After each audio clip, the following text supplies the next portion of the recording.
ओम श्री गणेशाय नमः। जय श्री नारायण, जय आदिशक्ति माता। दोस्तों, चैत्र मास महात्म्य में कथा अध्याय 7 तक श्रवण कर चुके हैं। आइए आज कथा अध्याय 8 को श्रवण करते हैं। तो दोस्तों, आपने अभी पिछले अध्याय में सुना था, छूटे हुए बाणों द्वारा इंद्र के बाण काट डाले, साथ ही 50 बाणों से इंद्र को चोट पहुंचाई। अब आगे की कथा चलिए प्रारंभ करते हैं। जिस प्रकार बिटाल के प्रयास से देवराज के बाण काट गए थे, वैसे ही उन्होंने भी उसके बाण काट गिराए। इसके बाद देवराज इंद्र ने सर्प समान तीखे बाणों से क्रोध पूर्वक बिटाल को मारना आरंभ कर दिया। उस दानव ने इस बार भी अपने धनुष से छूटे बाणों से देवराज इंद्र के बाणों को काट दिया। तब इंद्र ने बिटाल के हाथी की सट पर गदा से प्रहार किया। गदा लगते ही सूंड धड़ से अलग हो गई। फिर तो वह हाथी बार बार चुड़ने लगा और पीछे मुड़कर अपनी दानवी कुचलने लगा। अब सैनिक भय से घबरा गए। हाथी युद्ध भूमि से भाग गया। यह देखकर बिडाल तुरंत एक सुंदर रथ पर बैठ गया और युद्ध मैदान में देवताओं के सामने आकर डट गया। इंद्र ने देखी बिडाल रथ पर सवार होकर फिर आदम का है, तब वे अपने विषैले तीखे बाण उस पर छोड़ने लगे। महाबली बिडाल ने भी लगातार बाण वर्षा आरंभ कर दी। इस प्रकार देवराज इंद्र और बिडाल दोनों का महाभयंकर युद्ध होने लगा। वे दोनों अपने अपने पक्ष की विजय चाहते थे। उस समय क्रोध के कारण इंद्र की इंद्रियां विचलित हो उठी थी। उन्होंने बिडाल को विशेष बलवान देखकर जयंत को अपना अग्रणी बनाया और वे दानव के साथ लड़ने लगे। जयंत ने अपने चमकीले बाण 5 बाण धनुष पर चढ़ाकर बलपूर्वक खींचे और उनसे मतवाले बिडाल की छाती में गहरी चोट पहुंचाई। बाणों के लगते ही बिडाल गिरने लगा। इतने में ही उसने सारथी ने उसे रथ पर संभाल लिया और तुरंत रथ लेकर वह युद्ध भूमि से बाहर निकल गया। बिडाल के मूर्छित होकर युद्ध में मैदान से चले जाने पर देवसेना में विजय घोषणा आरंभ हो गई। विजय की दुदुम्भी बजने लगी। देवता का मुख से निकली हुई विजय घोषणा सुनकर महिषासुर का क्रोध फिर से उमड़ आया। उसी क्षण शत्रु के अभिमान को चूर्ण करने वाले ताम्र नामक दानव को उसने भेजा। आज्ञा पाकर ताम्र बहुत से सैनिकों के साथ युद्ध के मैदान में आया और इस प्रकार बाण बरसाने लगा, मानो मेघ समुद्र में जल उड़ेल रहा हो। उस समय वरुण पास लेकर तथा यमराज दंड हाथ में लिए हुए भैंसे पर सवार होकर दानवी सेना पर टूट पड़े। फिर तो देवता और दानव दोनों में रोमांचकारी युद्ध छिड़ गया। यमराज के द्वारा फेंके हुए दंड से महाबाहु ताम्र घायल हो गया। फिर भी युद्ध भूमि से उसके पैर एकदम भी पीछे नहीं हटे। युद्ध मैदान में डटे रहकर ही उसने बड़ी तेजी से धनुष खींचा और तीखे बाणों का प्रयोग करके इंद्र आदि देवताओं को मारना आरंभ कर दिया। देखकर देवताओं को भी असीम क्रोध हुआ। अपने दिव्य बाणों से दानवों को मारने और ठहरो ठहरो कहकर गरजने लगे। उनकी मार पड़ने पर युद्ध भूमि में ताम्र मूर्छित हो गया। अब तो दानव सैनिक बड़े जोर जोर से हाहाकार मचाने लगे। भय से उन सबका हृदय थर्रा उठा। व्यास जी कहते हैं, ताम्र नामक दैत्य को मूर्छित हो जाने पर महिषासुर ने कुपित होकर विशाल गदा उठाई और वह खुद देवताओं पर टूट पड़ा। देवताओं, ठहरो, तुम सब लोगों को आज मैं गदा से चूर्ण किया देता हूँ। तुम सदा से ही निर्बल हो जाओ। जहाँ कहीं भी इच्छा अनुसार बलि खा लेना तुम्हारा स्वाभाविक काम है। ऐसा कहकर अभिमान से चूर रहने वाला महिषासुर देवराज इंद्र के पास पहुंच गया। देवराज इंद्र रावत हाथी पर बैठे हुए थे। महाबाहु महिषासुर ने उनके कंधे पर गदा से चोट पहुंचाई। इंद्र भी सावधान थे। उन्होंने अपने भयंकर वज्र से दानव की गदा तुरंत काट डाली। फिर महिषासुर को मारने के लिए बड़ी तेजी से वे आगे बढ़े।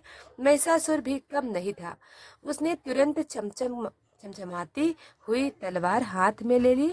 महान पराक्रमी इंद्र अब सामने पहुंच चुके थे। आगे बढ़कर उस दैत्य ने उन पर तलवार चलाना आरंभ कर दिया। फिर तो दोनों में संपूर्ण प्राणियों को भयभीत करने वाला रोमांचकारी युद्ध ठन गया। तरह तरह के अस्त्र शस्त्रों का प्रयोग करके वे लड़ रहे थे।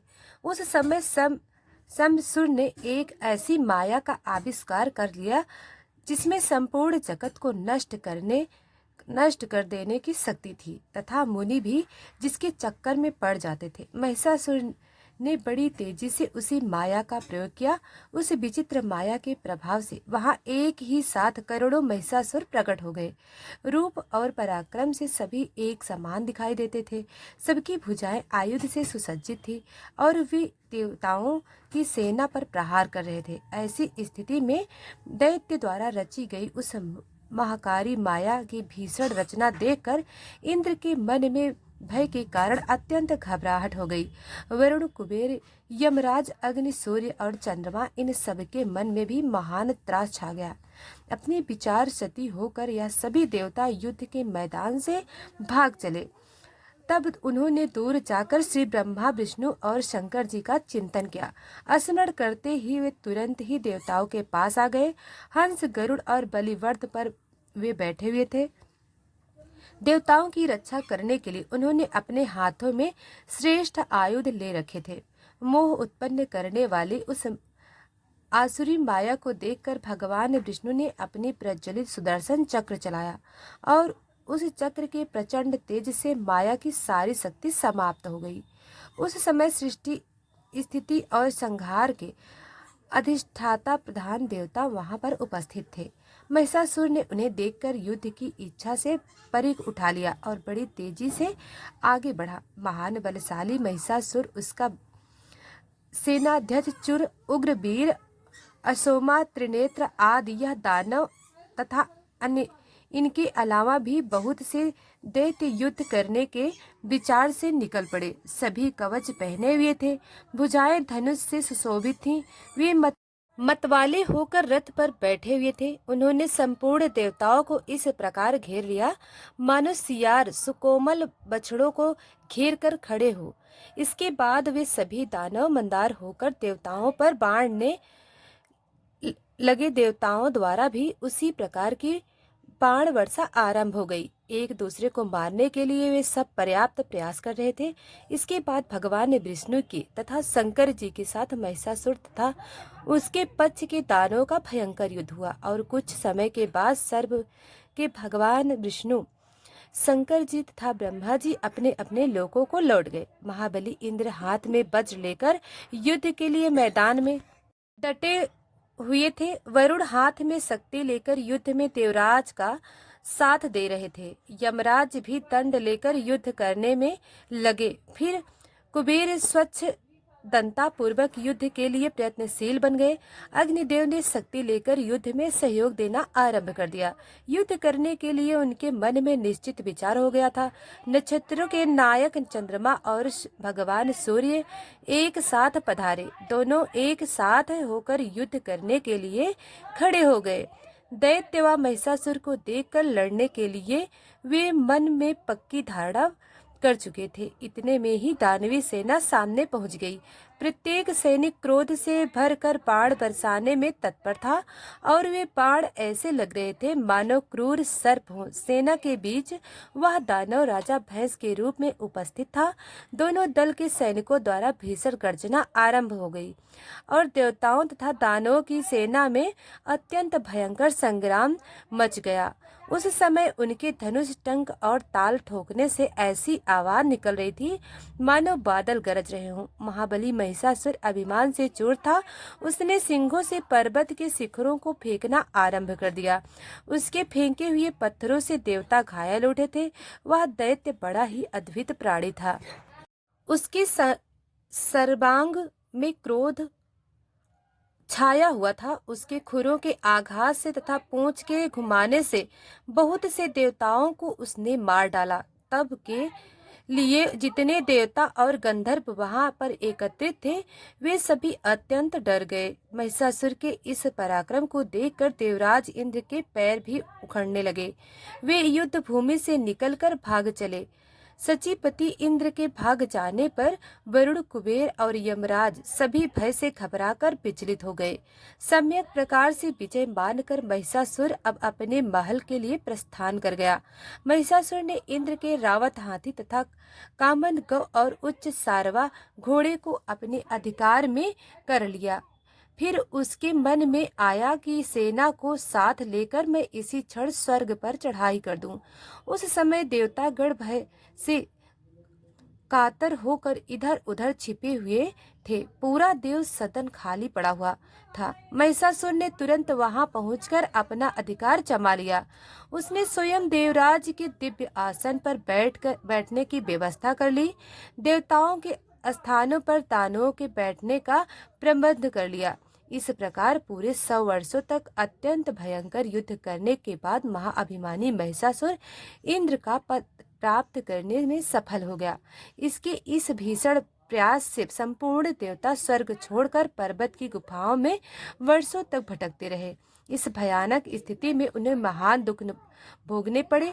राजन, निरंतर दुख सहने से जब देवताओं का साहस टूट गया, तब वे सब मिलकर पुनः ब्रह्मा जी की ओर गए, क्योंकि प्रजा का सारा भार चतुर्भुज ब्रह्मा जी पर ही रहता है। उनका रूप राजसिक है।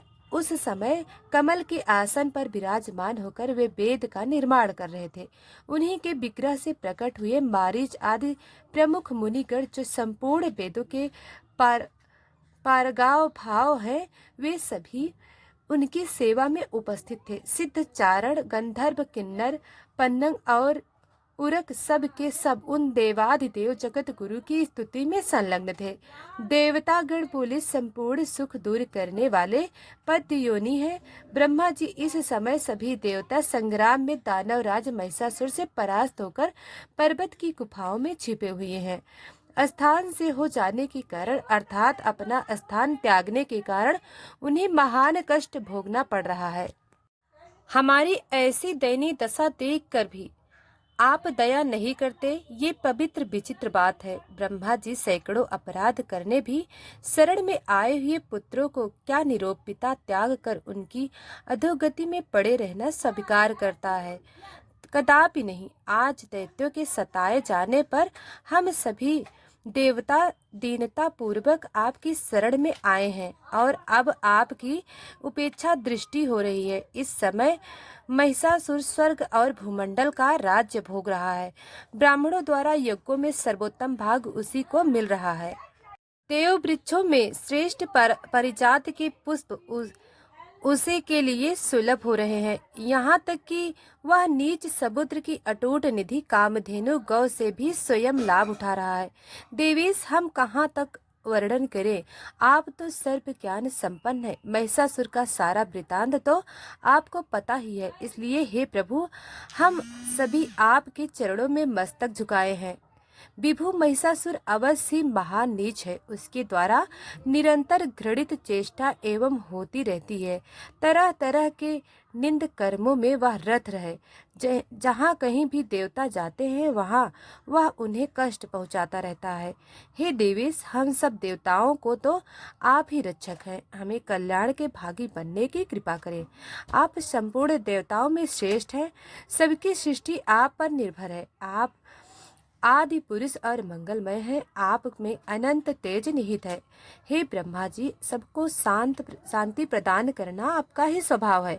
हम सभी देवता प्रज्वलित दानव नल जैसे संताप से दुखी हैं। अगर आप हमारे शरण नहीं बनते तो भला आप जैसे सर्व समर्थ प्रभु को छोड़कर हम दूसरे किसकी शरण में जाएं?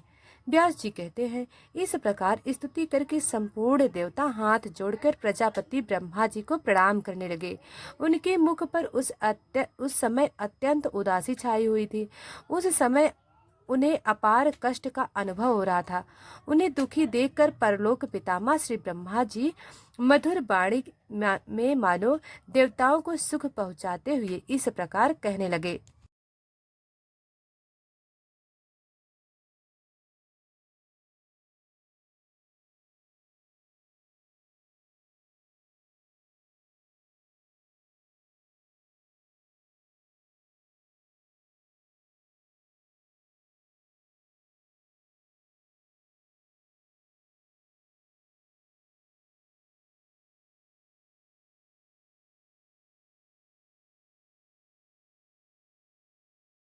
विभोगी विभोइयों, आपकी ही तो करामात है। आपने ही तो उस महिषासुर को वरदान दे रखा है।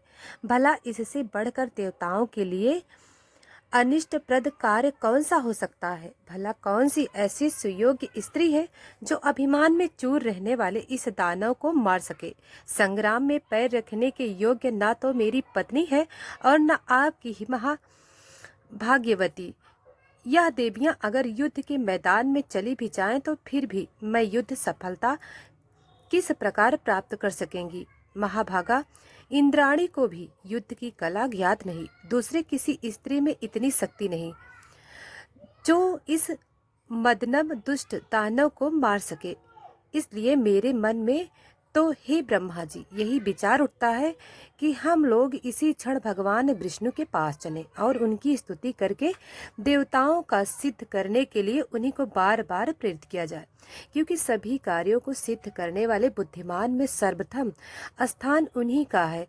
उनसे मिलकर ही कार्य के संबंध में विचार करना उचित होगा।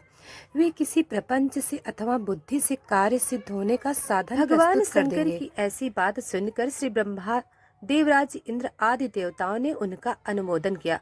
फिर तुरंत जाने के लिए वे सब लोग उठ खड़े हुए। भगवान शंकर ने भी उनका साथ दिया। अपने अपने वाहनों पर सवार होकर वे बैकुंठ लोक को चल पड़े। उस समय कार्य में सफलता को सूचना देने वाले अनेक शुभ सुकून उन्होंने मार्ग में देखे। इसकी सूचना देने वाले कल्याणम वायु उत्तम गंध फैलाता हुआ बहने लगा। रास्ते में जाते हुए जहाँ तहाँ पवित्र पक्षी उत्तम बोली बोलते हुए मिले। आकाश निर्मल हो गया, दिशाएं स्वच्छ हो गईं। इस प्रकार देवताओं की यात्रा काल में मानो सभी शुभ योग सुलभ हो गए। श्री व्यास जी कहते हैं, इसके बाद सभी देवता शीघ्र बैकुंठ लोक पहुंच गए। परंतु भगवान विष्णु को परम प्रिय दिव्य धाम है। वहां संपूर्ण शोभा से संपन्न भगवान का दिव्य भवन है। दिव्य सरोवर उसकी अनुपम शोभा बढ़ा रहे हैं। उस भवन के चारों ओर दिव्य चंपा, अशोक, कहार, परिजात, वकल, मालती, आम आदि पुष्पों के वृक्ष विराजमान है, जिनमें कोकिला एवं कूक रही हैं, मोर नाच रहे हैं और भंवरे गुंजारी हैं। नंद और सुनंद आदि पार्षद भगवान के अनन्य भक्त हैं। उनमें द्वारा श्री हरि की स्तुति हो रही है। वहाँ अन्य भी बहुत से विशाल भवन हैं। उनमें स्वर्ण और मणियार हुए चित्रकाया की हुई वे सुंदर भवन इतने ऊंचे हैं मानो आकाश को छू रहे हैं। इन महलों में भगवान का भव्य भवन बिल्कुल सटा हुआ। वहाँ दिव्य गंधर्व गान कर रहे हैं। मन को मुग्ध करने वाले किन्नर मीठे स्वर में आलाप कर रहे हैं। इसलिए भगवान विष्णु के भवन की अनुपम शोभा हो रही है। शांत स्वभाव वाले आदरणीय वेद पाठी मुनिगणों सूक्तों का उच्चारण करके भगवान की स्तुति में लीन है। इससे भगवान श्री विष्णु का दिव्य भवन महान शोभा पा रहा है। उस समय जय हो और विजय हो नामक द्वारपाल हाथ में सोने की छड़ी लेकर पहरा दे रहे थे। श्री विष्णु भवन पर पहुंचते ही पहले वही मिले। तब देवताओं ने उनसे कहा कि तुम में से कोई भी एक व्यक्ति भगवान विष्णु के पास जाकर उन्हें सूचना दे कि आपके दर्शनों की इच्छा से ब्रह्मा और रुद्र प्रवृत्ति देवता आकर आपके द्वार पर ठहरे हुए हैं। व्यास जी कहते हैं, वहां पधारे हुए देवता की बात सुनकर विजय ने उन्हें प्रणाम किया और तुरंत भगवान विष्णु के पास जाकर नमस्कार पूर्वक कहने लगे, देवताओं का दमन करने वाले देवाधिदेव प्रभु, इस समय सभी देवता आपके द्वार पर ठहरे हुए हैं। श्री ब्रह्मा, रुद्र, इंद्र, वरुण, अग्नि, यमराज प्रवृत्ति समस्त देवता आपके दर्शन करने के लिए विशेष उत्सुक हैं। प्रभु, वे सब वैदिक मंत्रों का उच्चारण करके आपकी स्तुति कर रहे हैं। व्यास जी कहते हैं, विजय की बात सुनकर रमापति भगवान विष्णु उसी क्षण अपने भवन से बाहर निकल पड़े। उत्साह के साथ उन्होंने देवताओं से भेंट की। उस समय देवतागण थके मांदे द्वार पर खड़े हुए थे। उनके मन में दुख की तरंगे उठ रही थी। भगवान विष्णु ने प्रेम की सरस दृष्टि से देखकर उन्हें प्रसन्न किया। तब दैत्यों को मारने वाले वेद वर्णित देवाधिदेव भगवान विष्णु को सभी देवताओं ने प्रणाम किया और उनकी स्तुति करने लगे। देवतागण बोले, हे देवेश्वर, जगत प्रभु, सृष्टि स्थिति और संहार की लीला करने वाले, हे दया सिंधु महाराज, हम शरणागत की रक्षा करने की कृपा कीजिए। भगवान विष्णु ने कहा, सभी देवतागण आसनों पर बैठ जाएं और अपनी कुशल बतलाएं। सबके एक साथ यहाँ पधारने का प्रयोजन क्या है। तो दोस्तों, आज की कथा हम यहीं पर समाप्त करते हैं। हम आगे की कथा कल सुनाएंगे। तो दोस्तों, वीडियो को लाइक सब्सक्राइब अभी तक नहीं किया है तो अभी कर लें। धन्यवाद।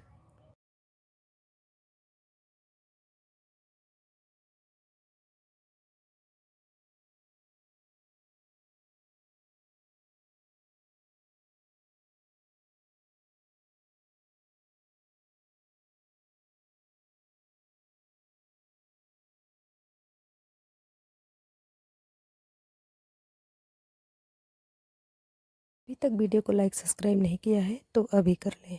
धन्यवाद।